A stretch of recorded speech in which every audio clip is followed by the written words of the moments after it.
From this moment on, you will now be known as Sharkbait. Sharkbait! Ooh-ha-ha! Welcome, brother Sharkbait. Sharkbait! Ooh-ha-ha! Enough with the Sharkbait. Sharkbait! Ooh! So what's up, peeps? This is D with a update on the 125 leather tank. That's right. I am calling this the leather tank because it has become predominantly leathers and mushrooms. I got like 5 different types of mushrooms, 3 different types of leathers, and they've taken over, and everything else I've pretty much taken out of the tank. So it looks kind of empty. But as you've seen in the past, this tank is about 16 years old. I've kept every kind of coral and rock and a lot of different species of fish. But to date, it's become predominantly leather. This is the winter months. My tank is hovering at the 75-degree temperature rate because I drop it in the winter time from, the warmer temperatures to about 75. Let's take a look at the apex. Yep, it's Christmas time, so the temperature is dropping. Let's take a look as we walk over to the tank. Let me hit, yes, it's in my dining room, so everything's pretty dark. I'm trying to cut the glare for you guys. The lights are probably, what time is it? It's 4:50, so it's lights are coming down from their max. And you can see my pH is pretty low at 7.9. It's been hovering at the 7.89 and 794 all week, but you can also see that the temperature is at 75.7.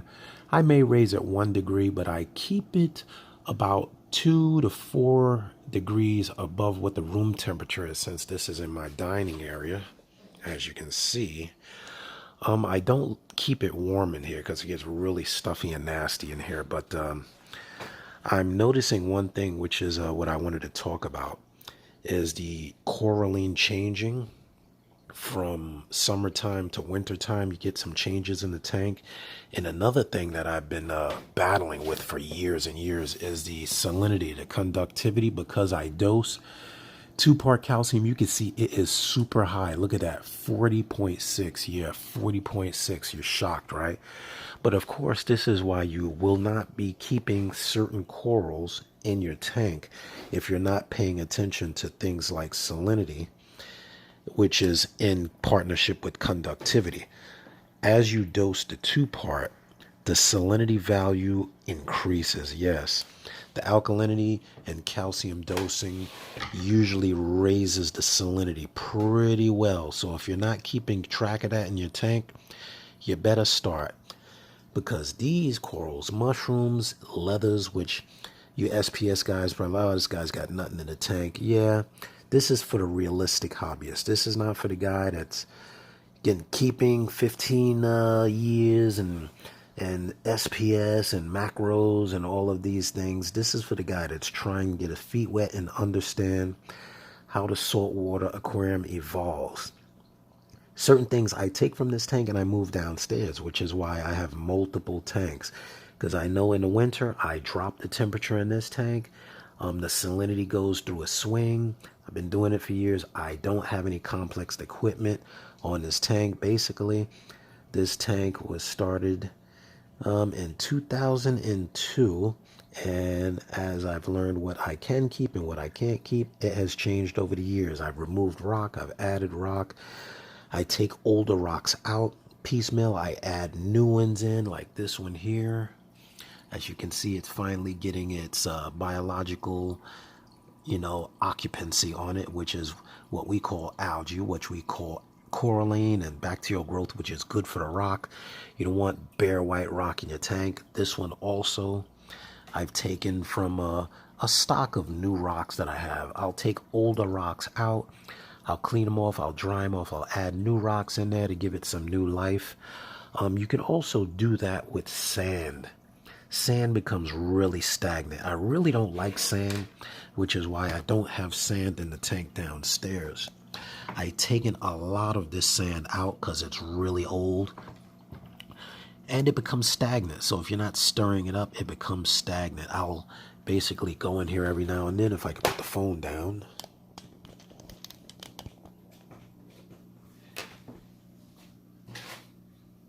take ye old Julian Sprung's thing here, or I'll just use my hands, which is usually easier, but for the sake of this, and I'll stir that sand up a little bit at a time, not a lot, because you don't want to create a bacterial bloom, but you want to eliminate any dead pockets in your sand.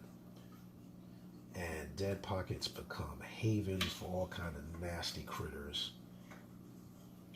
And it actually traps CO2, which I loved. I learned a while ago. Those little nasty air pockets.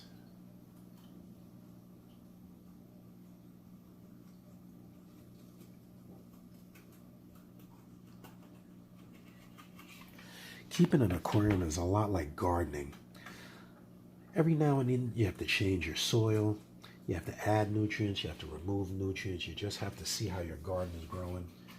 The same thing can be said about aquariums, both freshwater and saltwater. They get stagnant. And you want to give your corals room to grow, you want to revitalize them a bit.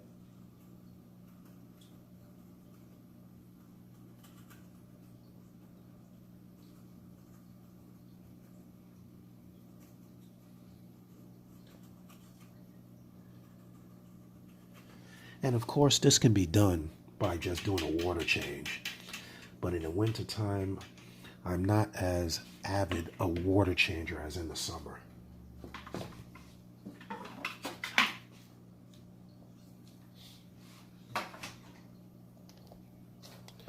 The main reason for that is because of the temperature swings and the salinity swings. Since you get those changes in salinity, and you don't mind my glass, I can clean that real quick with my Magna Viewer here. Boom.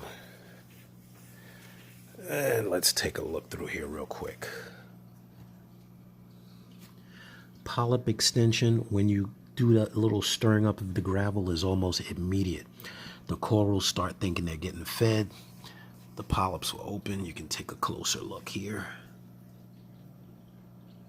And this is why mushrooms do so well in this tank, as well as leathers, because they're nutrient coral. They're corals that like high nutrients.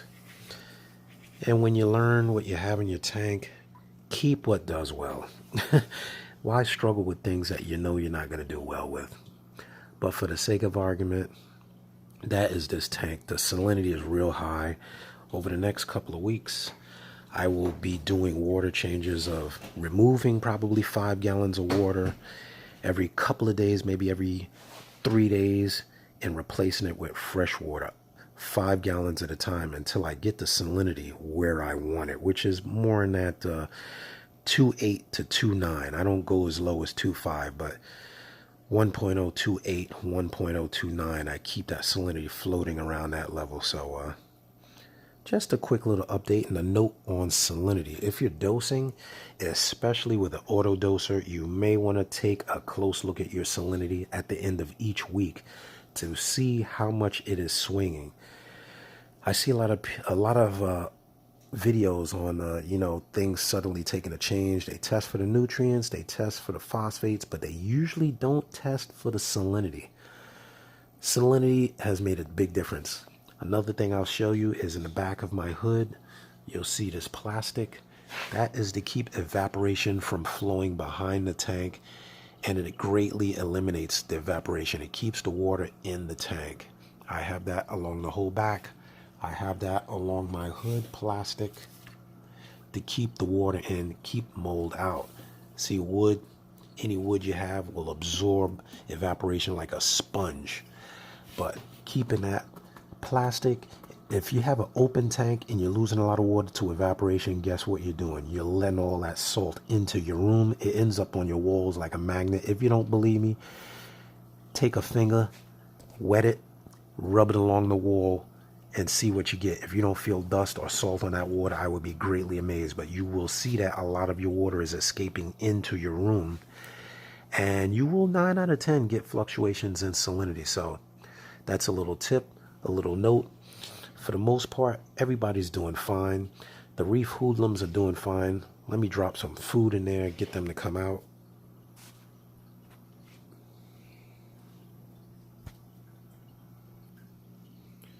Today these dudes are going to get some Seaweed Extreme.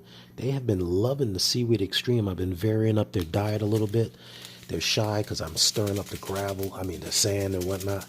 But when they see those pellets hit the water, they will come out real quick. So let's take a look here. There's Shorty. Shorty signals to everybody. Din din time. Let's see. Let me put some more in here. And they'll most immediately come out. Looks like that guy just beat his eye up the other day on a rock, so he's a little bit swollen there. But I'll leave that alone. That'll go down in time. And these dudes have been loving the little Seaweed Extreme. The nano pellet. Got tired of adding seaweed clips, which ends up floating all around the tank, so they've been loving this. It absorbs water real fast and comes really small. I don't have to, soft. I don't have to worry about them choking on it or anything crazy like that. And they really like it. So, thumbs up to Hikari's Seaweed Extreme. I don't know what the hell that is floating around in the water. I'll grab that up in a minute. Look at the size of my yellow chorus. He's gotten really big.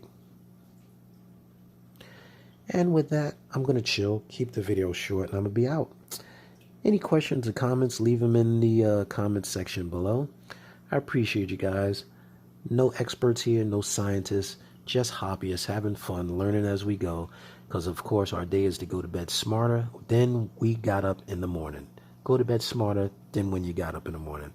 Love, peace, and hair grease. This is D. I'm out. Let me step back.